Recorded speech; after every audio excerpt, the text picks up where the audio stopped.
Have you ever wondered where you really stand with God?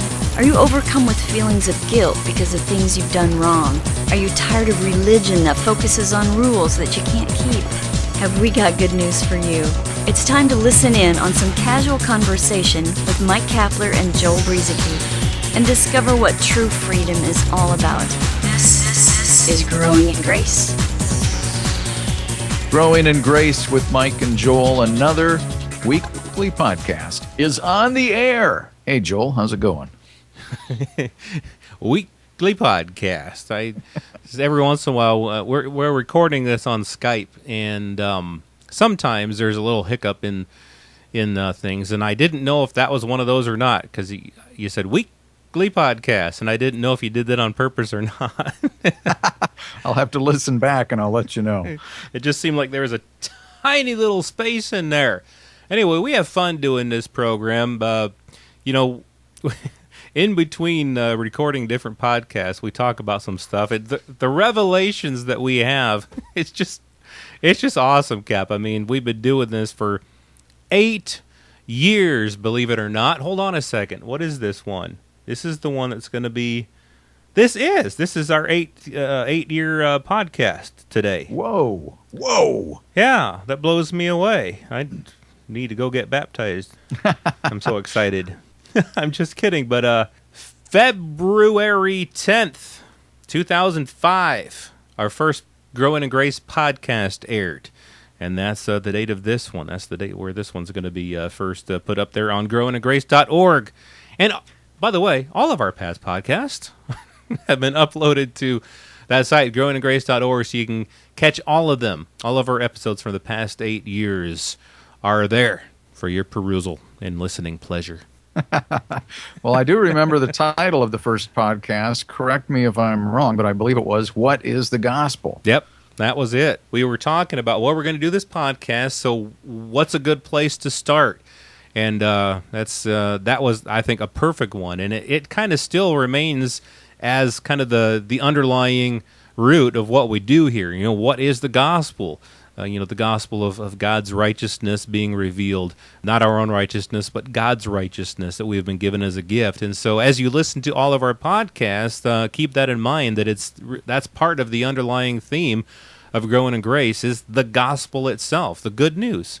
Well, we talked about water baptism last week, and leading up to that, we've been talking about believing, the gift of believing from God that He has provided us with, Joel, the ability to believe in the work of His Son, Jesus Christ, the finished and completed work. To take this a step further, when it comes to belief and this thing called the gift of faith, grace, being saved by grace through faith, how could anybody, and I hope you could go back and listen to our last couple of podcasts so you can kind of understand where we're coming from, but how do you think anybody could possibly reject this free gift? How is it that they could refuse to believe? Because we know we've all been given the ability to believe by God Himself. It is also a gift. So what would hold somebody back from simply believing? What do you think that they struggle with the most? Wow, there's all kinds of things I think that people struggle with. And I don't know if this is something that people struggle with the most or not. Maybe it is, maybe not. But I've got a... Now, you've made fun of me for this before, Cap, but one of my favorite artists, in fact, my all-time favorite artist, music artist... Come out of him! Come out of him! is a man by the name of Adam Ant. He had the band Adam and the Ants back in the 70s and early 80s, and then he went solo. He did the whole Goody Two-Shoes thing, but he had so many other great tunes beside that one. But there is something that I can't say I've struggled with it, because I just know that it's true, but he is vocally anti-Christian. I mean, he really does not like Christianity. And over the years, I've had that question about him. I wonder what it is that he has heard or what he's believed that's not true about Christ that's keeping him. In fact, I was listening to one of the old Adam and the Ants songs today, and one of the lines in the song says, "I could never see the point of showing them your boss." And this is, prepare yourself for this if you don't like hearing people talking about Christ. But he says, or talking badly about Christ, but he says, "I could never see the point of showing them your boss when they drag you through the city streets and nail you to the cross." Saying that right there just kind of cuts me to the heart, because in that line, in that verse from a song, is a huge misperception about who Jesus is. You know, it's not that he didn't come to show us that he's boss. Jesus didn't come to show us that he's the big guy up there. We better darn well do what he says, or he's going to wag his finger at us, condemn us, and put us down, or whatever. But right there, it's a misperception that people have that God is trying to put us in our place, that he's trying to make us perform well and show us that, hey, we better obey him or else. So I think that's one of the misperceptions that people have about God, thinking of him as the big boss guy up there. And really, Jesus came to show us who God is. Jesus came and he served people. He washed the feet of his disciples. That's not showing them your boss. That's showing them that you're a servant. Jesus came to serve, not to be served, and not to show us that he's the boss. And so that's, I think, one misperception. Yeah, and he didn't come to condemn us either. There was a picture hanging up in an office that had a picture of Jesus sitting across the desk from a businessman. It was a businessman's office, and so he appreciated the picture of Jesus kind of counseling the man and what he did through his business.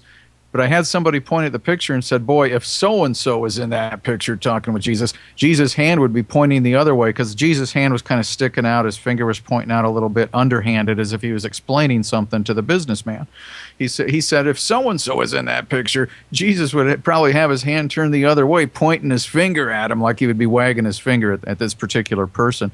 The point I'm trying to make is the perception this Christian person had as they looked at the picture was that if Jesus were talking to a bad person, a businessman who, just did a lot of wrong things, then Jesus would be there to wag his finger at him, as if he was scolding him.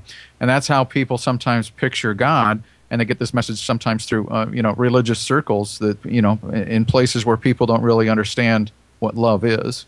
Right, yeah.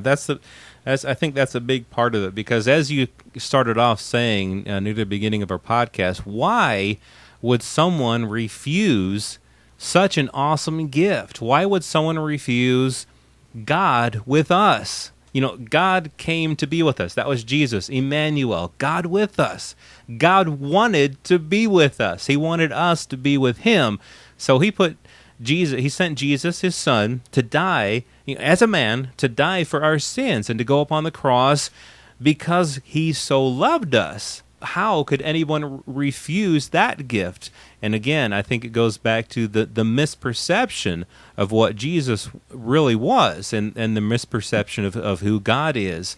So many other things, so many different mindsets, like a person might have a performance-based mindset, thinking that they need to perform for God, and if they're not performing... This was me, in a sense, back before I really began walking with the Lord, was that I thought that I had to clean myself up. I thought I had to change some of the things that I was doing before I could really have this walk with God. I desired to walk with God. I wanted to have it, but I felt that I wasn't living good enough, and so it was maybe someday in the future I'll be able to start living well enough, and I'll be able to have this nice relationship with God. And my misperception there was that I had to perform well enough.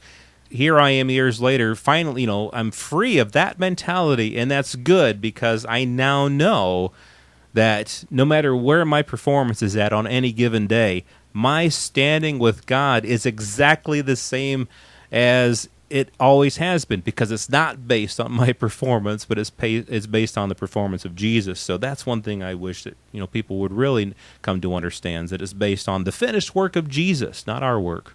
And I think that's probably one of the biggest reasons why people reject this free gift and refuse to simply believe, even though God has given them everything they could possibly want when it comes to faith and belief. But they just simply reject it. And part of the reason why is because they have this mentality of performance that they either conjured up themselves or heard about it through religious circles of some kind. And it's just not that way at all. The thing is, you got to understand, you can't be under law and grace. You're under one or the other. A lot of Christians think that they have to, if they give up the law, If they give up the commandments, then they will end up in sin, when the Bible tells us in the New Covenant that you have to give up the law and the commandments to get out of sin. And so we have it all backwards here, and a lot of people out there have this perception that once they commit their lives to Christ, once they decide to believe, that they have some sort of perception of what they are going to have to be afterward, or what they're going to have to do, or what they're going to have to avoid. And so they just decide, I'm going to stay away because I don't think I'm ready yet. And how many times have I heard that line before? I don't know if they're quite ready to receive Christ yet. Mm-hmm. Are you kidding me? Where did we get that at? And that's one of the silliest things I've ever heard of. And even before I was growing in grace, I thought that was a silly thing, because, I mean, a free gift is a free gift, right? Yeah, a free gift is a free gift, and that's what we need to be telling the world. You know, the ministry of reconciliation, that God was in Christ reconciling the world to himself, not counting their sins against them. And that's our message to the world. But instead, and this is a problem that's gone on in the church for a long time, a lot of times the message that the church gives to the world is that you are in sin, and we need to protest that. And there's a numerous amount of issues that we could bring up that the church goes out there and they protest, whether it's in small ways, you know, with picket signs or with demonstrations or whatever, or whether it's just talking to your neighbors and telling them, hey, you really need to knock that off. In one way or another, the church has sent the message to the world that unless they change their ways, they can't have a relationship with God. And we picket and we protest. And the world then gets totally the opposite message, because Jesus didn't come to protest the sins of the world. He came to take away the sins of the world. That's the message we need to be giving out to the world. Yeah, if you've had the mindset, maybe you're listening right now, maybe you're trying to decide whether you want to take that next step and just simply believe that what Jesus Christ did at the cross with his spilled blood was enough. He's not expecting anything in return, because there's nothing that we can do to get ourselves right with God. We simply believe that what he did provided us the way to be right with God. So if you have this mentality or this mindset that you need to change in order for this to work, you need to get rid of that. Because God has already accepted you, and actually forgiveness has already been bought and paid for. Now we just simply choose to believe that and live in that, because it's all about him.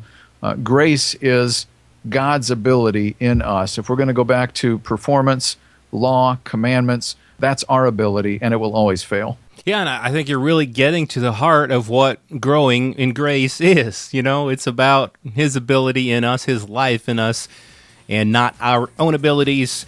And, well, now, Cap, we've got 8 years of growing in grace officially under the belt. Next week, I guess we'll be starting our 9th year. Looking forward to what the next year has to bring us here on Growing in Grace, Cap. No teaser this week, not a clue where we'll be going next week.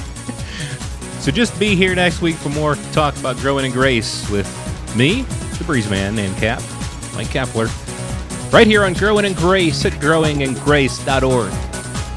This has been Growing in Grace with Mike Kapler and Joel Brueseke, heard online through various internet sources around the world each week. To access hundreds of past programs, visit graceroots.org. Share it with a friend and listen again next week for more Growing in Grace.